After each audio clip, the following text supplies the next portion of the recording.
Hi, welcome to ethical trial. तो पिछली class में हमने आप लोगों को प्रोग्रामिंग बता दिया था कि प्रोग्रामिंग क्या चीज़ होती है। और अब हम थोड़ा सा प्रोग्रामिंग में और अंदर की बातों को डिस्कस करते हैं। तो आप जान चुके थे कि हर कोई प्रोग्राम्ड है, ह्यूमन लाइफ्स जो हैं वो प्रोग्राम्ड है ऑलरेडी। अगर अब हम बात करते हैं कंप्यूटर में, तो कंप्यूटर का प्रोग्रामिंग्स क्या होते हैं। देखो, कंप्यूटर जो हमारी होती है ना, वो सिर्फ़ और सिर्फ बाइनरी को समझती है। दैट मीन्स वो समझती है ज़ीरो एंड वन, यानी वन एंड ज़ीरो को ही समझती है। यानी पूरा का पूरा काम सिर्फ कंप्यूटर जो है ज़ीरो वन को समझती है। दैट मीन्स इसे सिर्फ और सिर्फ मशीन लैंग्वेज आता है। क्या समझ में आ रहा है आपको बात? यानी कंप्यूटर क्या जानती है? सिर्फ और सिर्फ मशीन लैंग्वेज जानती है, ज़ीरो और वन जानती है।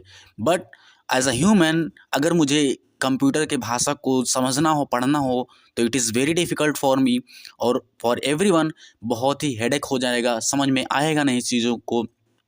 तो क्या किया गया, कंप्यूटर के जो मशीन लैंग्वेज थे, है ना, और जो ह्यूमंस के लैंग्वेज, इसमें किसी एक थर्ड पर्सन को बिठाया गया और कहा गया भैया हमारी बात आप कंप्यूटर तक पहुंचा दीजिए। तो जब ये ह्यूमंस की लैंग्वेज को कंप्यूटर के मशीन लैंग्वेज तक पहुंचाने के लिए यूज़ किया गया ट्रांसलेटर, और उस ट्रांसलेटर का काम था ट्रांसलेट करना ह्यूमन के भाषा को मशीन लैंग्वेज में। और वो ट्रांसलेटर कौन कौन से थे? एक था असेंबलर और एक था कंपाइलर। अब इसमें डिफरेंस क्या है? असेंबलर और कंपाइलर में क्या डिफरेंस था? असेंबलर जो था वो असेंबली लैंग्वेज को ट्रांसलेट करता था मशीन लैंग्वेज में, है ना। असेंबली जो लैंग्वेज थे उनको किस में ट्रांसलेट करता था? मशीन लैंग्वेज में। जिससे, और असेंबली लैंग्वेज कैसा था? ये भी लो लेवल लैंग्वेज था, है ना। ये लो लेवल लैंग्वेज था, बट थोड़ा सा ह्यूमन रीडेबल था, यानी आसानी से ह्यूमन इसके बारे में अंडरस्टैंड कर सकता था। फिर उसके बाद जब कंपाइलर आया, ट्रांसलेटर एज अ ट्रांसलेटर, तो कंपाइलर क्या करता था? कंपाइलर अब जो है, ये जो है हाई लेवल लैंग्वेज के नाम से जाना गया। और ये क्या करता था?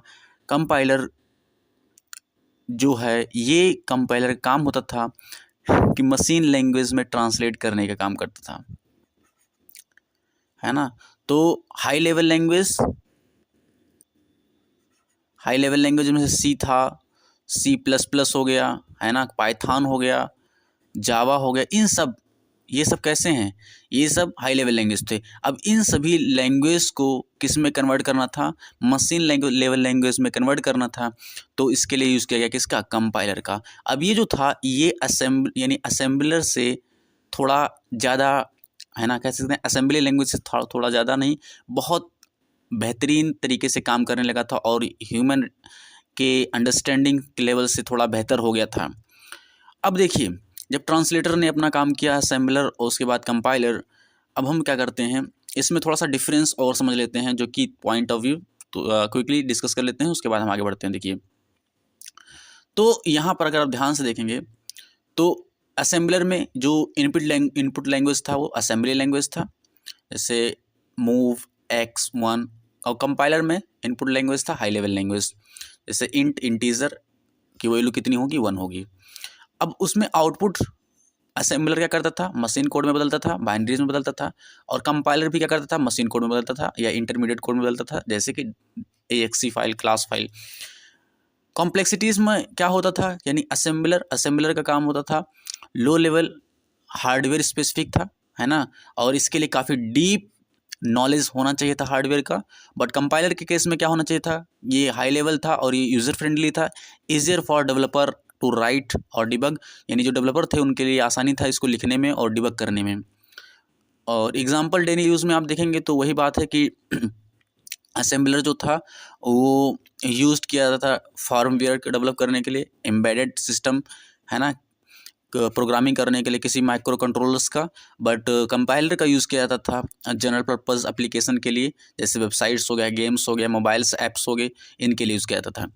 और इसकी स्पीड की बात करें तो आप जान पाएंगे कि जो हमारा असेंबलर होता है वो मशीन लैंग्वेज के बहुत करीब होता है। तो मशीन लैंग्वेज के बहुत करीब होने की वजह से बहुत फास्ट काम करता था, है ना, क्लोज टू हार्डवेयर।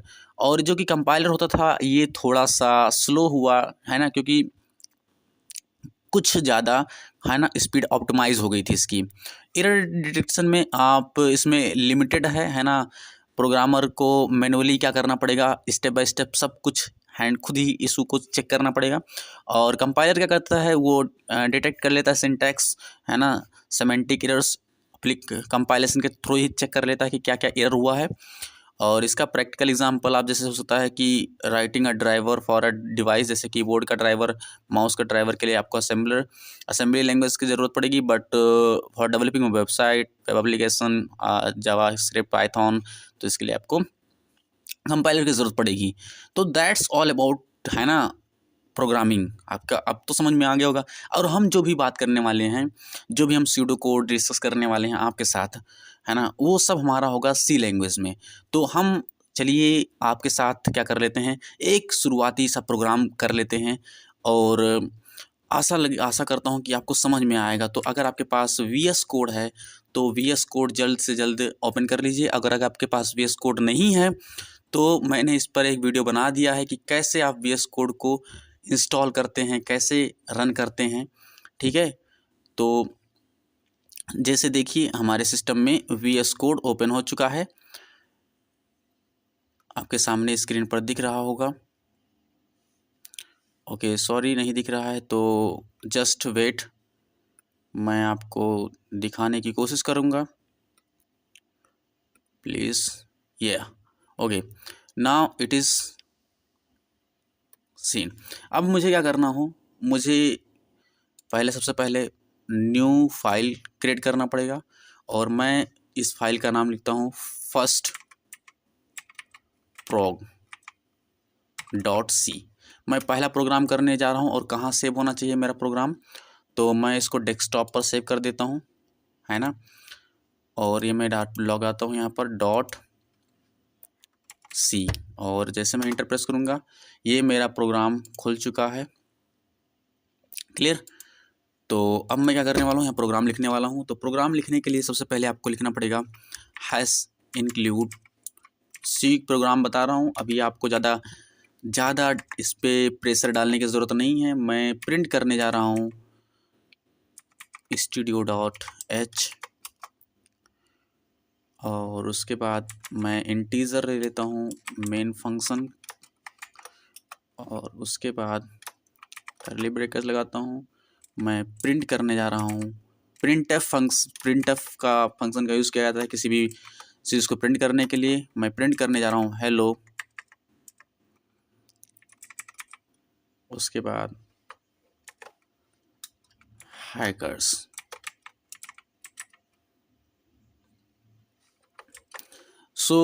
मैं यहाँ पर क्या कर रहा हूँ, मैं यहाँ पर और मैं रिटर्न की वैल्यू कर देता हूँ 0 कि जिससे कोई एरर कंपाइलेशन के थ्रू ना हो। तो ये हमने क्या किया, एक छोटा सा, है ना, प्रोग्राम लिख दिया है। और ये क्लियर है क्योंकि कभी भी आपको यहाँ पर सिंबल यानी सेमीकोलन लगाना नहीं भूलना है। अगर आप सेमीकोलन लगाना भूल जाएंगे तो फिर क्या हो जाएगा, गलती होने की संभावना ज़्यादा रहेगी। तो रिटर्न की स्पेलिंग मैंने शायद गलत की दी, RETURN, रिटर्न, और स्पेस देना भूल गया। ओके ना, तो हमने क्या किया, एक प्रोग्राम लिखा। और इस प्रोग्राम को, अच्छा आपको दिख नहीं रहा होगा तो अब दिख रहा होगा आपको, ठीक है जी, सॉरी। तो ये मैंने कहा कि स्टूडियो, यहाँ हमने एक फंक्शन लिया, मेन फंक्शन लिया, और मेन फंक्शन में हमने क्या किया, प्रिंट करवाया है। क्या प्रिंट करवाया है, हेलो हैकर्स। ये स्ट्रिंग है, हम इसको प्रिंट करवा रहे हैं सी में। सारी चीज़ें एक्सप्लेन करेंगे, बस जस्ट ए प्रोग्राम है। और उसके बाद आपको क्या करना है, जस्ट राइट क्लिक कीजिए, रन कोड पर क्लिक कीजिए। और जैसे ही आप रन करेंगे आपके टर्मिनल में आपको यहाँ पर शो होता नज़र आएगा हेलो हैकर्स। कहाँ आएगा, दिखाइए, ये तो दिखा नहीं। कुछ तो बात हुई है आपके साथ, कुछ नहीं हुआ। कंपाइल कराया, ओके 1 मिनट, कुछ दिक्कत तो नहीं। Printf hello hackers, okay 1 minute, 1 मोर, ओके आ गया, सो सॉरी, आ गया जी, क्योंकि हमने टाइम दिया नहीं इसको। देखिए यहाँ पर आ गया हेलो हैकर्स, क्लियर। तो ये क्या है, हमने पहला प्रोग्राम लिखा है सी का, और कंग्रेचुलेसन अगर आपने पहला प्रोग्राम लिख लिया है तो बेस्ट ऑफ लक। हम आगे और डीपर जाएंगे। अभी हम डायरेक्टली प्रोग्राम पर नहीं मूव करना चाहते थे, बट हम चाहते थे कि आप थोड़ा सा रूबरू हो जाइए कि प्रोग्रामिंग हमने आपको पढ़ा दिया और उसके कंपाइलर असेंबलर सब पढ़ा दिया, तो हमने सोचा कि आपको एक प्रोग्राम दिखा कर देते हैं। हम मिलेंगे आपको नेक्स्ट क्लास में और भी इंफॉर्मेशन के साथ। Take care, bye, see you.